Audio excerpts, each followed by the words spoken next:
Hello guys, तो कैसे हैं आप लोग। तो मेरे चैनल में आपका स्वागत है। तो लीजिए गाइस, मैं आ चुका हूँ इस मानव ने इंस्पायर लेकर। तो चलिए इसी के साथ वीडियो को स्टार्ट करते हैं। और हम देखते हैं उस सबके बाद ये गुस्से में दिख रही होती है एमसी की तरफ, और फिर उसका बेटा खड़े होकर बोलता है केलिक्स, और अपना नाम सुनने के बाद देखता है एमसी उसकी तरफ, और ये देख रहा होता है एमसी की तरफ घुर घुर के, और फिर यहाँ से जा रहा होता है एमसी के पास, और उसकी मदर रोक रही होती है, और एमसी उसे देखता है अपने तरफ आते हुए, और फिर घूम के आ जाता है एमसी के बाजू में, और एमसी के ठीक सामने आके घुटने के बल बैठ जाता है। और इसको ऐसा करता देखकर आसपास में जितने लोग होते हैं सबके सब बहुत ज्यादा हैरान हो जाते हैं, और टेबल के दूसरी तरफ वाले खड़े होकर बोलते हैं लॉर्ड ग्रम्बिल, आखिर तुम ये सब क्या कर रहे हो। और ये एमसी के सामने मुंडी झुका के बोलता है कैलिक्स, मुझे किसी भी तरीके की सजा मंजूर है, लेकिन प्लीज मैं तुमसे भीख मांगता हूँ, मेरी मदर को जाने दो। और ये सब सुन के ये भी चुक जाती है, हाँ, और फिर चिल्लाते हुए बोलती है ग्रम्बिल अपनी सीट पे वापस आओ, ये सब मत करो। और आसपास के लोग ये सब देखकर बोलते हैं ये तो कुछ ज्यादा नहीं हो गया सेकंड प्रिंस का इतना सब कुछ करना। और फिर दूसरा बोलता है चुप हो जाओ, नहीं तो प्रिंस कैलिक्स तुम्हें सुन लेंगे। और कुछ लोग इसको देखकर बोल रहे होते हैं ये अपनी मदर को बचाने के लिए इतना आगे तक चला गया, ये तो सच में बहुत ज्यादा है। और ये सब सुन के एमसी मैंने बोलता है ये सब क्या है, हवा का डायरेक्शन बदल गया, अब तो ऐसा लग रहा है कि यहाँ पे मैं विलन हूँ, कहीं ये तो नहीं इतनी देर से इस सब की प्लानिंग कर रहा था। और फिर एमसी गुस्से में अपने दांत मसलता है और इसे कंधे पे हाथ रख के बोलता है चलो ठीक है, तुम सच में अपनी मदर की चिंता करते हो तो अब मेरे पास कोई और रास्ता नहीं है। और फिर एमसी की बात सुनकर थोड़ा सा खुश आता और बोलता है तो इसका मतलब तुम। और फिर एमसी कोल्ड तरीके से बोलता है उसको अगर तुम अपने अपराध को मान लेते हो तो मैं शायद तुम्हारी मौत की सजा को हटाने के लिए बात कर सकता हूँ। और ये सब सुन के भी बहुत ज्यादा हैरान हो जाता है, और एमसी उसकी तरफ देखकर बोलता है लेकिन मेरी बात को ध्यान से सुनना, इसके बाद से अगर तुम जो कुछ भी कहने वाले हो उसको वापस नहीं लिया जाएगा,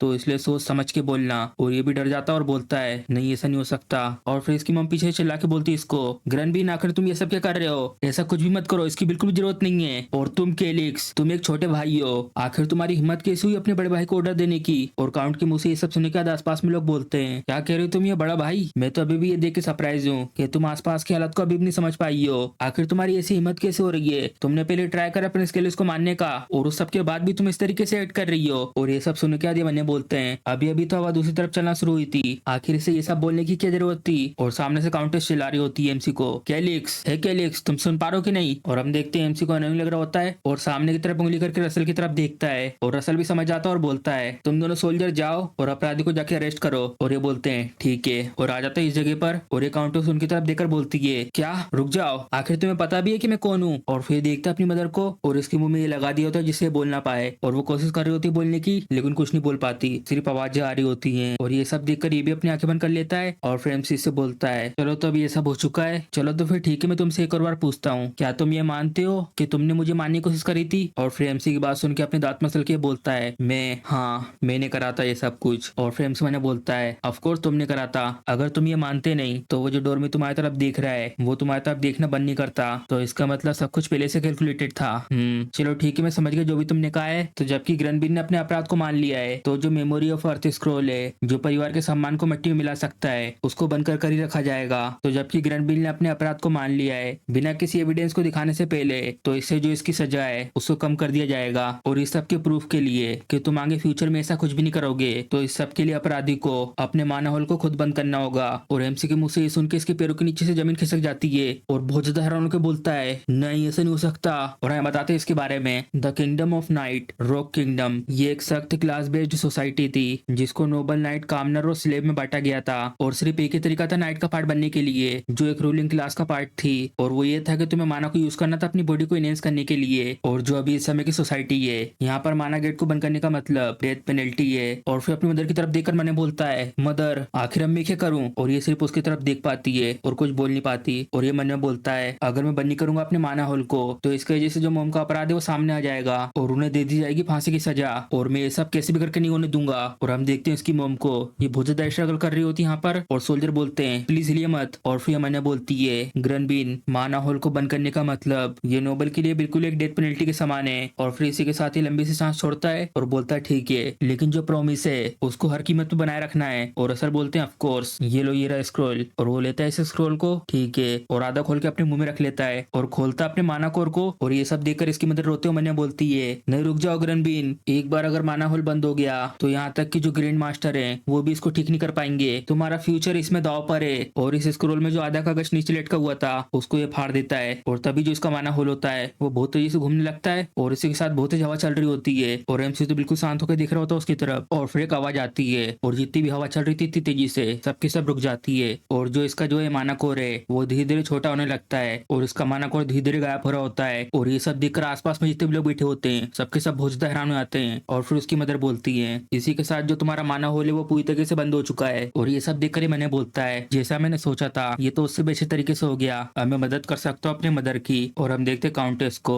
ये मैंने बोलती है सब देखकर अब सब कुछ खत्म हो चुका है। भले ये मेरा खुद का बेटा है लेकिन इसके पास कुछ ज्यादा एक्सपीरियंस नहीं है सबका, और ये बहुत ही ज्यादा भोला है। और ये अपनी मदर की तरफ देखकर उनसे बोलता है, मदर बिल्कुल भी निराश मत होइए, सच्चाई ये है कि मैं हमेशा से बनना चाहता था एक आर्टिस्ट। और हम देखते उसकी मदर को, ये बहुत ही गुस्से में होती है और मैंने बोलती है कि एलेक्स। और हम देखते हैं इतनी पावर लगाती है जो इसके मुंह में बंधा हुआ था उसकी चेन टूट जाती है। और ये बहुत ही ज्यादा गुस्से में चिल्ला के बोलती है कि एलेक्स मैं तुम्हारी पीढ़ी तक को श्राप देती हूँ, मैं तुम्हें चीर के रख दूंगी। और फ्रेम से बता रहा होता है, अगर तुम मानो को यूज नहीं कर सकते तो चाहे तुम कितना भी ट्राई क्यों ना कर लो, तुम सिर्फ पहुंच पाओगे क्लास 3 के नाइट के लेवल तक, और तुम बड़ी मुश्किल से पहुंच पाओगे लायला के लेवल तक। लेकिन जो गिल्ट है किसी ऐसे बच्चे के फ्यूचर को उससे छीन लिया है जो अभी भी मिडिल क्लास में। नहीं नहीं नहीं, ये सिर्फ गेम के कैरेक्टर है, अगर मैं ऐसा करूंगा तो ये चीज मेरे पे बैकफायर कर सकती है। और असल देख लेते हैं एमसी को ऐसा करते हुए और कंफ्यूज होकर मैंने बोलते हैं, आखिर इसको क्या हुआ। और फिर एमसी देखता है उनकी तरफ और मैंने बोलता है, अब हमने ऑलरेडी कर लिया है तो अब हम लोग यहाँ से पीछे नहीं हट सकते। और फिर खांसते उनसे बोलता है, चलो डिस्पोजल की तैयारी करते काउंटर असल। और फिर काउंटर असल बोलते हैं, जब तक इन्वेस्टिगेशन कंप्लीट नहीं होती उन लोगों के ऊपर जो लोग असैसिनेशन के पीछे हैं, तब तक लेडी स्टेला और प्रिंस ग्रनबिन उनको किसी भी तरीके से आपस में कांटेक्ट करने से पूरी तरीके से रोक दिया गया है। और तब तक ये कैद रहेंगे एनेक्स में। और आज के बाद से आपको पूरी तरीके से रोक दिया गया है बाहर की दुनिया से किसी भी तरीके का कांटेक्ट करने से। और गार्ड लोग इन लोगों को ले जा रहे होते हैं जेल में डालने के लिए। और एमसी देखता पलट के उन लोगों की तरफ और रसल इनके पास आके बोलता है, द चीफ फाइनेंशियल ऑफिसर गिड्रोस आपको सस्पेक्ट किया गया कि आपने लीक कराएगा बहुत ही ज्यादा जरूरी डॉक्यूमेंट्स को। अभी इस समय से इनकी जो करंट पोजीशन इनको इनसे हटाया जा रहा है और मेरी तरफ से ऑर्डर है कि इसके ऊपर पूरी तरीके से इन्वेस्टिगेशन करी जाए, ले जाओ घसीट के इस अपराधी को।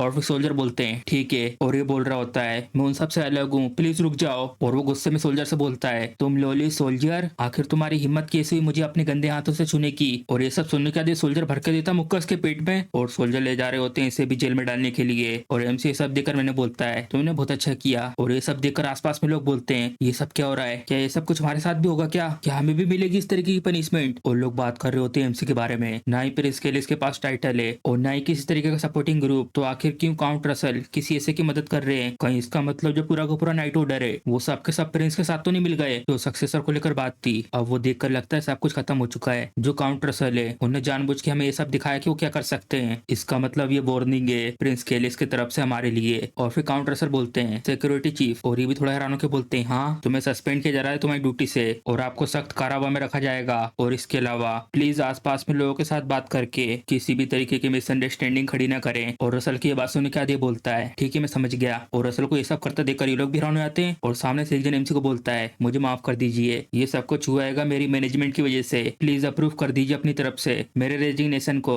गेरोड ये बहुत ज्यादा केपेबल ही नहीं बल्कि इसके जितने भी साथी हैं वो सबके सब इसके ऊपर भरोसा करते हैं। और इसके अलावा ये पहले से रसल के साथ है, यहाँ पर थोड़ा सा रिस्क है हमारे ऊपर बेकलेस होने का। और फिर रसल बोलते हैं, चीफ एडमिनिस्ट्रेटर जो आपकी रिक्वेस्ट है कि रिजाइन करने की उसको मना कर दिया गया है। ये है पूरी की पूरी लिस्ट और इस लिस्ट के अंदर जितने भी लोगों के नाम है हमें ऐसा लगता है कि वो सबके सब इसमें शामिल है। और इन सबको लेकर ये ऑर्डर है कि इनको इनकी ड्यूटी से निकालना है और भेज देना जेल के अंदर। और इन सबको देखकर प्लीज ये बताइए आगे चल के किसी भी तरीके की बाधा तो नहीं आएगी। और सामने से वो माफी मांगते हैं एमसी से, प्लीज मुझे माफ कर दीजिए। और फिर रसल बोलते हैं, प्रिंस केलिक्स। और फिर एमसी उनके पास जाके बोलता है, काउंट रसल सारे के सारे लेकिन जो 4 फाइनेंशियल ऑफिसर हैं उन लोगों के ऊपर भी इन्वेस्टिगेशन करनी है। ऐसा लगता है अब ये जरूरी है यहाँ पर एक नए फाइनेंशियल ऑफिसर को भेजना। और ये सब सुन के हैरान हो जाते हैं, क्या प्लीज कुछ दया तो दिखाइए उन लोगों के ऊपर जिन लोगों के अपराध बहुत कम है। अगर यहाँ पर कोई भी सिंगल हाई रैंक का ऑफिसर नहीं रहा तो यहाँ पे बहुत ही ज्यादा बड़ी दिक्कत हो सकती है। और फिर एमसी मैंने बोलता है सुनने के बाद, नहीं हम लोग को फाइनेंशियल डिपार्टमेंट में किसी ऐसे को रखना चाहिए जिनके ऊपर हम पूरे तरीके से भरोसा कर सके। कि आप ऐसा कह रहे कि इन्वेस्टिगेशन को बीच में छोड़ दो कुछ चीजों के बिगड़ जाने के डर के कारण, वो तो आभारी होंगे मेरे लिए कि मैंने उनको एक मौका दिया है। और या तो वो लोग अपने आप को ओवर एस्टिमेट कर रहे हैं लेकिन उन लोगों ने सिर्फ छोटी मोटी गलतियां ही तो करी हैं। और फिर एमसी बोलता है, चलो तो फिर ठीक है लेकिन मैंने ऑलरेडी तय कर लिया है कि मुझे क्या करना है। और ये एमसी को देखकर मैंने बोलता है, तुम तो वो पहले जैसे प्रिंस बिल्कुल भी नहीं हो, तुम पहले एक कमजोर दिल के बच्चे थे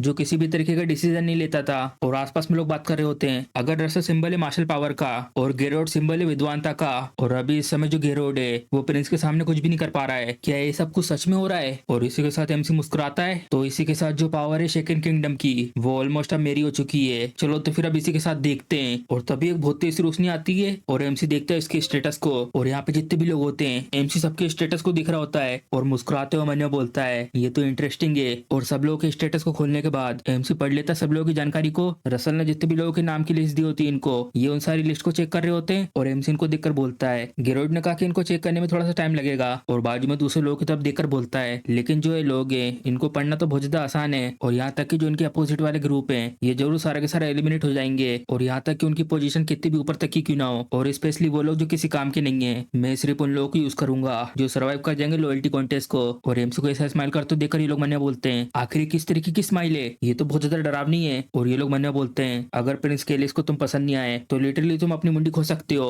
और ये सबके सब जल्दी से आते हैं एमसी से बात करने के लिए। नहीं, सबसे पहले मैं बात करूंगा, जो सबसे पहले जाएगा वो बात करेगा। और फिर एमसी उनसे बोलता है, ऐसे धक्का मुक्की मत करो, यहाँ पे बहुत सारा टाइम है, आराम से बात करेंगे। और रसल भी देखता है ये सब होते हुए और इसको भी समझ में नहीं आ रहा था आखिर ये सब क्या हो रहा है और खुजाने लगता है अपने सर को। और इसी के साथ रात हो चुकी होती है और इतना सारा काम करने के बाद एमसी अंगड़ाई लेता है और अपने बिस्तर पे आके लेट जाता है। सच में मैं तो बहुत ज्यादा थक गया हूँ। और फिर सोच रहा होता है सब चीजों के बारे में। एक एवरेज स्टूडेंट जो दिखने में भी एवरेज है, मैं बस हर तरीके से एवरेज था, लेकिन तब क्या होगा अगर मैं इस गेम को हरा देता हूँ तो, जिसको किसी ने भी पहले क्लियर नहीं करा है। और फिर सबके बाद मैं भी बन जाऊंगा एक स्पेशल। सब कुछ अब यहाँ पे खत्म हो चुका है। मैं ये आशा करता हूँ कि मैं रिबोन हो जाऊँ एलियन कॉन्टिनेंट में, तो फिर मैं बना रह पाऊंगा एक एक्स्ट्रा ऑर्डिनरी। और फिर एमसी सब सोचने के बाद बनने बोलता है, जो रुको, सीड ऑफ गॉड्स, इस गेम को क्लियर करने के बाद तुम बैठ सकते हो गॉड्स की सीट पर। जब मैंने पहली बार गेम को स्टार्ट करा था और हम देखते हैं वो सेम चीज उसमें बता रहे होते हैं जब इसने गेम में लॉगिन करा था, तुम पैदा हुए हो छोटी सी इनसिग्निफिकेंट सोल के साथ, तुम्हें इसमें सर्वाइव करना और बनना है हीरो और हरा दो रिजरेक्टेड रिबिल गॉड को और बड़ो गॉड्स की सीट पर, और उसके बाद जो तुम्हारी एक विश है वो पूरी करी जाएगी। और ये सब याद आने के बाद एमसी हैरान हो जाता है, नहीं ऐसा नहीं हो सकता, जो मैंने जाने अनजाने में विश मांग ली थी कि मुझे इस कॉन्टिनेंट में रिबोर्न होना है, क्या उन लोगों को ये लगा कि मेरी विश वो थी? और लेट जाता वापस बिस्तर में। चलो अब इसमें कुछ कर भी तो नहीं सकते, वापिस थोड़ा सब कुछ पीछे हो जाएगा। अगर मैं क्लियर कर देता हूँ इस दुनिया को फिर से तो मैं फिर से गॉड्स की सीट पे जा सकता हूँ और फिर उसके आदमी मांग सकता हूँ एक और विश को।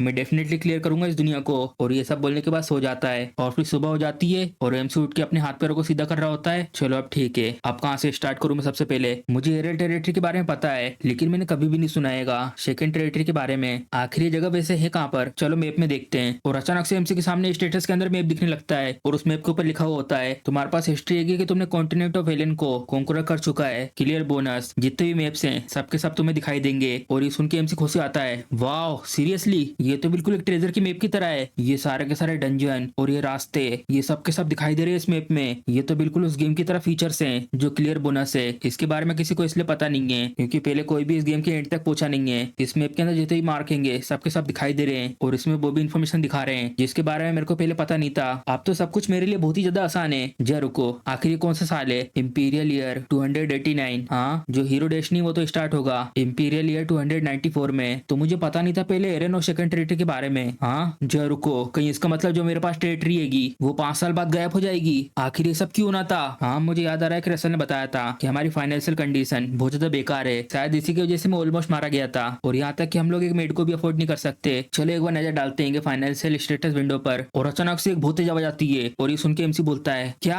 आखिर अचानक से ये सब क्या हो रहा है? और उसके बाद एमसी के सामने स्टेटस विंडो में सारी की सारी जानकारी आ जाती है और ये देख के हैरान हो जाता है, नहीं ऐसा नहीं हो सकता, इस पर तो मुझे विश्वास ही नहीं हो रहा, आखिर ये कैसे हो सकता है? तो इसी के साथ हमारा एपिसोड खत्म हो जाता है। अगर आपको वीडियो पसंद आई है तो वीडियो को लाइक, चैनल को सब्सक्राइब करना मत भूलिएगा। चलिए मिलते हैं अगले एपिसोड में।